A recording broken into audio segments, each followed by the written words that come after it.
नमस्कार दोस्तों। जैसा कि आज है आपका 18 अगस्त और 18 अगस्त को दोस्तों आपका EPFO SSC का एग्ज़ाम था, जो कि दोस्तों आपका शुरू था और फर्स्ट शिफ्ट का जो एग्ज़ाम है आपका समाप्त भी हो गया है। ठीक है, तो आज के इस वीडियो में हम लोग संपूर्ण एनालिसिस देखेंगे कि आपका फर्स्ट शिफ्ट का जो पेपर था किस प्रकार का था और आपके सारों प्रश्नों का जवाब भी देने का प्रयास करेंगे जो आपके मन में आ रहे होंगे। ठीक है, तो पहला जो प्रश्न आपका आ रहा होगा कि आपका ये जो एग्ज़ाम आपका हुआ है वो किस किस स्वरूप में हुआ है। ठीक है, तो पहले तो आपका reasoning, GK, math, English, computer के प्रश्न पूछे गए हैं। ठीक है, तो सबसे पहले आपके कामों का जो बात है उसको बता देते हैं, फिर बाद में हम लोग और भी विस्तृत रूप से चर्चा करेंगे। पहला काम आपका ये है कि इसमें जो आपका जो है वो आपका सेक्शन वाइज आपका है जो कि आपको करना है। ठीक है, पहला सेक्शन दोस्तों आपका रीजनिंग का आएगा। ठीक है, रीजनिंग आपको कर लेने के बाद इसको अगर आप लॉक कर देते हैं, ठीक है, अगर आप लॉक कर देते हैं तो फिर से अनलॉक नहीं होगा। ठीक है, इसको याद रखिएगा, फिर से अनलॉक नहीं होगा। ठीक है, इसके अलावा दूसरा सेक्शन आपका जीके जीएस का है जिसको आपको करना है। इसके अलावा आपका मैथ का है। मैथ के बाद दोस्तों आपको इंग्लिश का सेक्शन आएगा। इंग्लिश के बाद दोस्तों आपका कंप्यूटर का सेक्शन आएगा। ठीक है, तो इस सेक्शन में आपको एग्जाम होना है। बस आप लोग एक बार जान लीजिए कि अगर आप लॉक कर देते हैं तो अनलॉक नहीं होगा, इस बात का ध्यान रखिएगा। ठीक है, ये दोस्तों आपके लिए सबसे महत्वपूर्ण आपका बात था। अभी हम लोग देखेंगे कि आपके EPFO SSC एग्जाम में जीके जीएस के पोर्शन से क्या क्या प्रश्न पूछे गए हैं। जो आपका 30 प्रश्न पूछे जाते हैं उनमें से अधिकांश प्रश्न है जो कि मिल गए हैं। सभी प्रश्नों को देखेंगे उत्तर के साथ साथ में क्या संभावित प्रश्न आपके अगले शिफ्टों में आ सकते हैं, उन सभी प्रश्नों को भी हम लोग देखने का प्रयास करेंगे। PDF आपको टेलीग्राम पे मिल जाएगा, टेलीग्राम का लिंक डिस्क्रिप्शन में मिल जाएगा, ताकि वहाँ से आप लोग ज्वाइन हो जाइएगा। ठीक है, तो चलिए हम लोग वीडियो को स्टार्ट करते हैं। इसके बाद और भी बातें होंगी तो आप लोग को हम बताएंगे। ठीक है, देखिए पहला जो क्वेश्चन आपको देखा गया है आपका वो पूछा गया था, सिक्किम जो राज्य है आपका उसका गठन कब हुआ था। ठीक है, सिक्किम राज्य के गठन के बारे में तो दोस्तों आप लोग जानते होंगे। सिक्किम जो कि पहले हम लोग का राज्य नहीं हुआ करता था, लेकिन बाद में कब 1975 में आपका ऑप्शन दिया गया था, उस समय जो सिक्किम है आपका भारत का राज्य बन गया था। पूछेगा कब, तो 16 मई को। अगर आपसे पूछ दिया जाए कौन से कितनवा राज्य में कितने नंबर का राज्य बना था, तो दोस्तों आपको 22 नंबर का राज्य बना था उसमें। इसके अलावा कौन से संविधान संशोधन के तहत, क्योंकि जब आपका कोई भी राज्य को जब हमारे भारत में मिलाया जाएगा या किसी भारत से दिया जाएगा तो उसका संविधान संशोधन होता है, उसके अंतर्गत अनुच्छेद भी शामिल किए गए हैं। ठीक है, तो आपका 36वां संविधान संशोधन 1975 के अधिनियम के द्वारा शामिल किया गया था। एवं भारत का जो संविधान अनुच्छेद 2 कहता है, वो कहता है कि संसद ऐसे निबंधन और शर्तों के साथ इन्हें उचित समझे संघ में नए राज्यों का प्रवेश या स्थापना कर सकती है। ठीक है, तो अनुच्छेद 2 के तहत ही सिक्किम जो राज्य है हमारा भारतीय राज्य हमारे भारत में शामिल हुआ था। ठीक है, ये क्वेश्चन आपसे पूछा गया था। नेक्स्ट क्वेश्चन पूछा गया था, पित्तल यानी कि ब्रास है जो कि किस धातु से बना होता है या किस किस धातु के मिश्रण से बना होता है। ठीक है, तो हम लोग बात कर रहे हैं पित्तल का। तो पित्तल दोस्तों आपका तांबा और जिंक यानी कि जिंक को हम लोग जस्ता भी कहते हैं, तो तांबा और जस्ता के मिश्रण से बनाया जाता है। तो इसका राइट आंसर हो जाएगा पित्तल आपका एक मिश्र धातु है, क्योंकि दो धातुओं को मिश्र करके बनाया जाता है। तो पित्तल, तांबा और जिंक इसका राइट आंसर हो जाएगा। इसके अलावा आपका जो पीत आप देख रहे होंगे, पीत का अर्थ ही होता है पीला। तो आप लोग देखते होंगे जब पित्तल का कोई भी आप सामान खरीदते होंगे, आपका लॉकेट वगैरह, तो वो आपका पीला रंग का होता है। ठीक है, तो इस कारण ये आपका पीला होता है। नेक्स्ट आपका है कि लोहे में कौन सा अयस्क पाया जाता है। 4 ऑप्शन दिए गए थे, उनमें से पूछा था कौन सा अयस्क है जो कि लोहे में आपका पाया जाता है। ठीक है, तो लोहे की बात करेंगे आमतौर पर। ठीक है, आमतौर पर मैग्नेटाइट पाया जाता है। इसके अलावा हेमेटाइट को प्राकृतिक अयस्क भी कहते हैं। तो मेरे ख्याल से आपका हेमेटाइट है जो कि ऑप्शन में दिया गया होगा, जिसे हम लोग प्राकृतिक अयस्क भी कहते हैं। हेमेटाइट के साथ साथ मैग्नेटाइट, मैग्नेटाइट के साथ गोएटाइट, लिमोटाइट, सिडरेटाइट, ये सभी जो आपका है लोहे में लोहे के अयस्क के रूप में पाया जाता है। तो आप लोग कमेंट सेक्शन में बताइएगा, हेमेटाइट ही था ना ऑप्शन में। ठीक है, नेक्स्ट आपका है वो पूछा गया था फ्रेंड्स कि NHRC का गठन है जो कि कब हुआ था। ठीक है, NHRC का जो आपका फुल फॉर्म होता है national human rights commission of India होता है। ठीक है, इसका जो गठन है आपको बता दें 1993 में, तो ऑप्शन में आपका 1993 दिया गया होगा। डेट भी आप लोग याद रख लीजिएगा 12 अक्टूबर को। ठीक है, 12 अक्टूबर 1993 को आपका NHRC का गठन होता है, राष्ट्रीय मानवाधिकार आयोग। ठीक है, इसका निम्न कार्य है, कौन कौन से कार्य है उसको देख लेते हैं। भारत सरकार के द्वारा मानवाधिकारों का उल्लंघन की जांच करना, मानवाधिकारों पर संधियों अंतर्राष्ट्रीय उपकरणों का अध्ययन करना, समाज के विभिन्न वर्गों के बीच मानवाधिकार शिक्षा में संलग्न करना। ठीक है, ये सब आपका NHRC का कुछ कार्य हैं। ठीक है, नेक्स्ट आपका पूछा गया था हिंदी जो भाषा है कौन से अनुच्छेद में वर्णित है। ठीक है, तो भारतीय संविधान का जो अनुच्छेद 343 का जो 1 है वो कहता है कि हिंदी हमारे देश की राजभाषा है, और इस अनुच्छेद में भी ये व्यवस्था किया गया है कि संघ की राजभाषा हिंदी होगा और लिपि देवनागरी होगा। ठीक है, तो अनुच्छेद 343 का 1 आपका राइट आंसर हो जाएगा। नेक्स्ट आपका है कि भूगोल का जनक किसे कहा जाता है, ये पूछा गया था। तो भूगोल का जो जनक है आपका इरेटोस्थनीज को कहा जाता है। ठीक है, क्या हो जाएगा, इरेटोस्थनीज इसका आपका राइट आंसर हो जाएगा। ठीक है, इसके अलावा इसे भूगोल के पिता कहा जाता है, ये एक आपका यूनानी विद्वान था। ठीक है, नेक्स्ट क्वेश्चन पूछा गया अमेरिका कब स्वतंत्र हुआ। ठीक है, तो अमेरिका की बात करेंगे कि कब स्वतंत्र हुआ, ऑप्शन में आपका 1776 दिया गया होगा। डेट अगर पूछा होगा तो 4 जुलाई। ठीक है, अमेरिका स्वतंत्र हुआ, उससे पहले आपका अमेरिका में भी युद्ध होता है, भारत में भी हुआ था भारत छोड़ो आंदोलन। इसके अलावा तो उस समय आपका अमेरिका में 1775 में एक आपका अमेरिकी युद्ध या क्रांतिकारी युद्ध कहते हैं। इसमें आपका संयुक्त राज्य में अमेरिका स्वतंत्र युद्ध या क्रांतिकारी युद्ध भी कहा जाता है। यह ग्रेट ब्रिटेन उसके 13 अमेरिकी उपनिवेशों के बीच एक संघर्ष था। ठीक है, ब्रिटेन जैसा कि आप लोग को मालूम होगा हम लोग को भी गुलाम बनाया हुआ था, उस समय अमेरिका में 13 उपनिवेश हुआ करता था। ठीक है, उसको भी ब्रिटेन है जो कि गुलाम बनाया हुआ था। ठीक है, तो उन 13 उपनिवेशों ने ग्रेट ब्रिटेन के साथ ये आपका सैन्य संघर्ष किया था और अमेरिका को स्वतंत्र कराया था।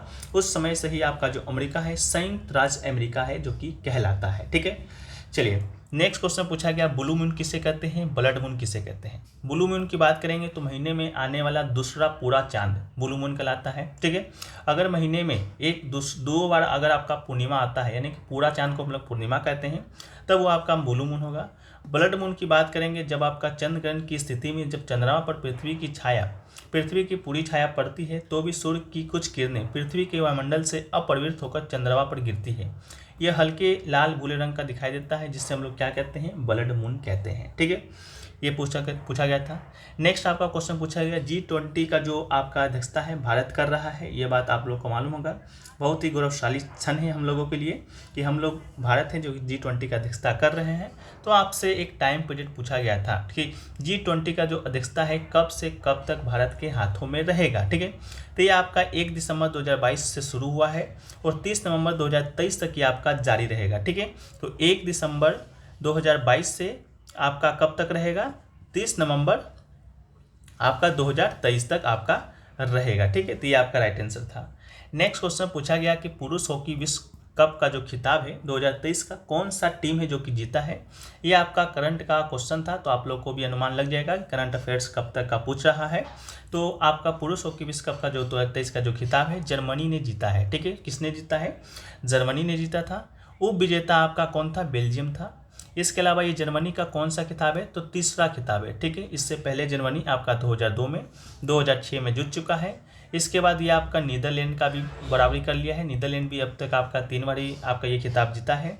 इसके बाद आप लोग को ये जानकर हैरानी होगा कि हमारा जो पड़ोसी देश पाकिस्तान है उसके नाम पुरुष हॉकी विश्व कप में सर्वाधिक खिताब जीतने का रिकॉर्ड है। कितने बार, तो 4 बार आपका जो पाकिस्तान है सबसे ज़्यादा बार ट्रॉफी है जो कि अपने नाम किया है। ठीक है, ये आपका हुआ कहाँ पर था, तो ये दोस्तों आपका उड़ीसा के भारत में आपका ये आयोजित हुआ था 2023 का विश्व कप। ठीक है, नेक्स्ट क्वेश्चन पूछा गया आपको मिलान करने के लिए दिया गया था, जिसमें से 3 ऑप्शन तो मुझे प्राप्त हो गए हैं, जिसमें से एक ऑप्शन आपका दिया गया था पानीपत का प्रथम युद्ध, इसके अलावा पानीपत का तृतीय युद्ध, इसके अलावा आपका दिया गया था खानवा का युद्ध। ठीक है, ये आपका 3 आपका जो ऑप्शन है दिया गया था।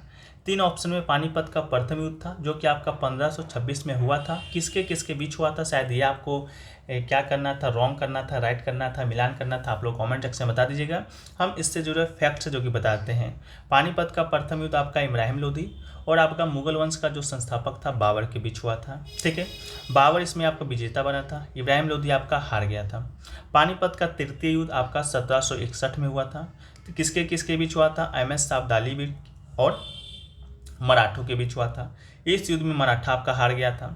इसके अलावा खानवा का युद्ध ये आपका 16 मार्च 1527 को हुआ था। आगरा से 35 किलोमीटर की दूर पर स्थित एक गांव है, वहीं पर हुआ था। बाबर और मेवाड़ के राणा सांगा के बीच लड़ा गया था, बाबर इस युद्ध में जीत गया था। इसके अलावा द्वितीय युद्ध के बारे में भी हम लोग क्यों छोड़ें, तो इसको भी जान लीजिए। पानीपत का द्वितीय युद्ध 1556 में हुआ था अकबर और हुमायूं के बीच में हुआ था, जिसे हम लोग विक्रमादित्य के नाम से जानते हैं। इस युद्ध में अकबर जो कि आपका जीत गया था। अकबर का जो सेना का नेतृत्व है वो आपका बैरम खां कर रहा था, क्योंकि अकबर 1526 ईस्वी में 14 वर्ष के आयु में उस समय गद्दी पर ही बैठा था। ठीक है, ये क्वेश्चन पूछा गया था। नेक्स्ट क्वेश्चन पूछा गया है दासी अट्टम है, जो कि कौन से शास्त्रीय नृत्य को कहा जाता है, दासी अट्टम। ठीक है, तो दासी अट्टम की बात करेंगे तो ये दोस्तों आपका भरतनाट्यम जो शास्त्रीय नृत्य है उसको कहा जाता है। तो भरतनाट्यम आपका राइट आंसर हो जाएगा। भरतनाट्यम के विषय में बात करेंगे तो भारत का सबसे पुराना शास्त्रीय नृत्य है, जो कि आपका किस राज्य से संबंधित है आपका नृत्य, तो आपका तमिलनाडु से संबंधित है। ठीक है, इस प्रकार के नृत्य में अग्नि को नृत्य द्वारा दर्शाया जाता है। इसके अलावा इसे दासी अट्टम के नाम से भी जाना जाता है। ठीक है, इसके अलावा आप लोग को मालूम होगा शास्त्रीय नृत्य की जो संख्या है भारत में किसके द्वारा मान्यता प्राप्त, कौन मान्यता देता है, तो संगीत नाटक एकेडमी जो कि मान्यता देता है। टोटल 8 शास्त्रीय नृत्य हैं, जिसमें से एक आपका भरतनाट्यम जो कि तमिलनाडु का है, दूसरा आपका कुचिपुड़ी जो कि आंध्र प्रदेश का है। इसके अलावा बात करेंगे और तो कथकली एक है केरल का है, एक मोहिनीअट्टम है जो कि केरल का है। मोहिनीअट्टम से संबंधित फैक्ट्स आप ये याद रखिएगा कि मोहिनीअट्टम जो नृत्य है वो आपका सिर्फ महिलाओं के द्वारा ही किया जाता है। ठीक है, किसके द्वारा, महिलाओं के द्वारा। अगर आपसे पूछी जाए कौन से कलर की साड़ी पहन के महिलाएं इस नृत्य को करती हैं, तो हल्का सफ़ेद रंग का साड़ी। ये सभी आपके प्रश्न कहीं ना कहीं पूछे गए हैं। ठीक है, तो हल्का सफ़ेद रंग का साड़ी है जो कि इस पहन के नृत्य किया जाता है। तो ये आपका 4 जो नृत्य हैं आपका हो गए, बाकी 4 और बचा। तो एक आपको याद रखना है, 2 नाम आपको राज्यों से याद रखना है। एक आपका उड़ीसी शास्त्रीय नृत्य, तो आप लोग मालूम होगा उड़ीसी कहाँ का है, नहीं बताएंगे हम। मणिपुरी आप लोग को मालूम होगा कहाँ का शास्त्रीय नृत्य है, ये भी आप लोग को मालूम होगा। हम बात करेंगे अब अगला सतरिया का, जो कि दोस्तों कहाँ का है, ये आपका असम राज्य का शास्त्रीय नृत्य है और सबसे नया शास्त्रीय नृत्य आपका यही है। इसे 2000 ईस्वी में आपका भारतीय शास्त्रीय नृत्य का दर्जा प्रदान किया गया था। बाकी बच गया एक, तो वो आपका कथक है जो कि आपका उत्तर भारत का शास्त्रीय नृत्य है।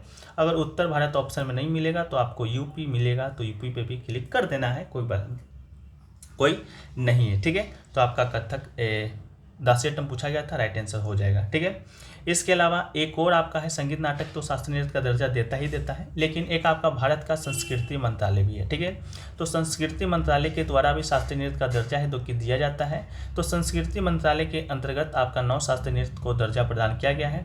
8 तो ये सेम हो गया, बस एक शास्त्रीय नृत्य याद रखिएगा, छऊ। ठीक है, ये आपका बंगाल, उड़ीसा और झारखंड में मनाया जाता है अलग अलग नामों से। छऊ को भी शास्त्रीय नृत्य का दर्जा संस्कृति मंत्रालय के तहत दिया गया है। ठीक है, तो बहुत सारे लोग कमेंट भी कर देते हैं कि गूगल पर 9 दिखा रहा है, तो 9 इस कारण ही दिखा रहा है। ठीक है, नेक्स्ट क्वेश्चन आपसे पूछा गया शैवालों का अध्ययन है, जो कि क्या कहा जाता है। ठीक है, शैवालों का अध्ययन, तो आपको बता दें शैवालों का अध्ययन को हम लोग कहते हैं फाइकोलॉजी। ठीक है, तो राइट आंसर क्या हो जाएगा, फाइकोलॉजी हो जाएगा।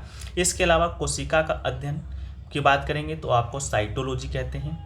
रक्त का अध्ययन उपचार करेंगे यानी तो हेमोटोलॉजी। वो कवक का अध्ययन आप लोग को कवक विज्ञान कहा जाता है। शैवालों का अध्ययन फाइकोलॉजी कहा जाता है। इतना आप लोग याद कर लीजिएगा।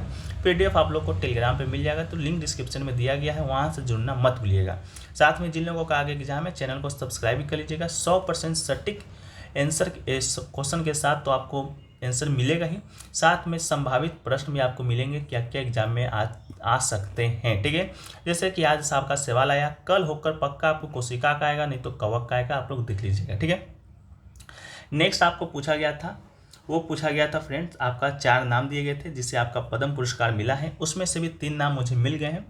जैसे पहला नाम आपका है बालकृष्ण दोषी का, जिसे कि पद्म भूषण 2020 में मिला था, जो कि आर्किटेक्चर के क्षेत्र में। ठीक है, एक नाम आपका ये था।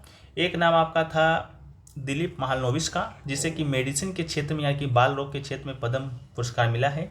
एक आपके हैं सुधा मूर्ति जी, इनको सामाजिक कार्यों के लिए पद्म पुरस्कार मिला है। ठीक है, ये तीनों नाम हमको जब सर्च किए हैं तो पता चला कि इन तीनों को भी 2023 में भी पद्म पुरस्कार से नवाजा गया है। ठीक है, तो हम लोग 2023 में जिन्हें जिन्हें पद्म पुरस्कार मिला है, मुख्य रूप से पद्म विभूषण और पद्म भूषण को देख लें तो आपके लिए बहुत ही आसानी हो जाएगा आगे के शिफ्टों में अगर इस टाइप का प्रश्न पूछा जाएगा तो। ठीक है, तो 2023 में जो पद्म विभूषण है वो आपका टोटल 6 लोगों को दिया गया है, जिसमें से एक नाम आपका बालकृष्ण दोषी का था, जो कि आपसे पूछा गया था, जिसे कि अन्य वास्तुकला के क्षेत्र में दिया गया था।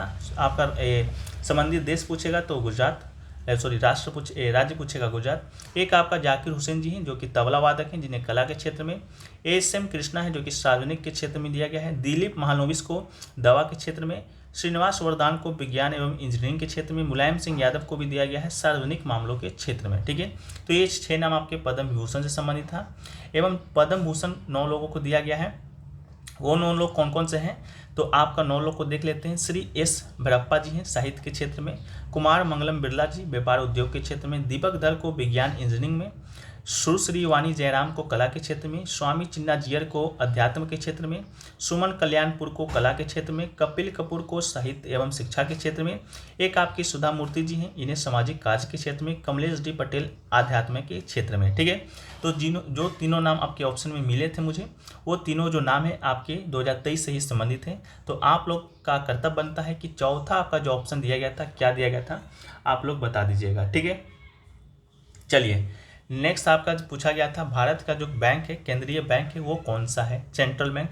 तो आप लोग को मालूम होगा भारत का जो सेंट्रल बैंक है वो आपका कौन सा है, भारतीय रिजर्व बैंक है। शॉर्ट फॉर्म में हम लोग इसे RBI कहते हैं। ठीक है, RBI की बात करेंगे, इसकी स्थापना 1 अप्रैल को हुआ था। 1 अप्रैल का वो दिन था 1935 में यह आपका हुआ था।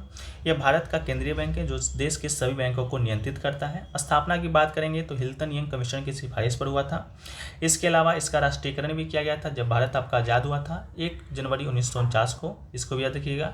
RBI का 4 स्थानीय बोर्ड है, देश के 4 क्षेत्रों में है स्थानीय बोर्ड, मुंबई, दिल्ली, चेन्नई और कोलकाता में स्थित है। इसके जो गवर्नर है वर्तमान में वो आपके श्री शक्तिकांत दास है, 25वें गवर्नर है।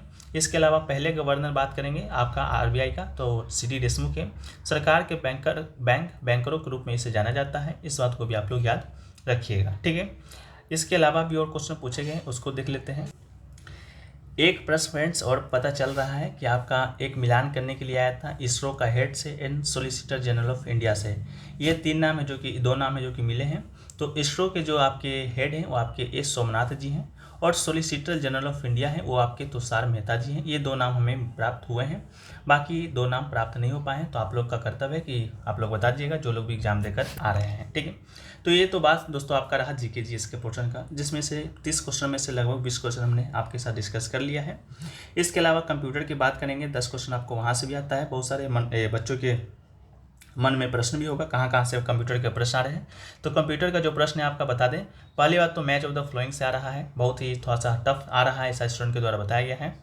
ऑपरेटिंग सिस्टम से आ रहा है, एक आपका नेटवर्किंग से आ रहा है, ऐसा स्टूडेंट बताएं।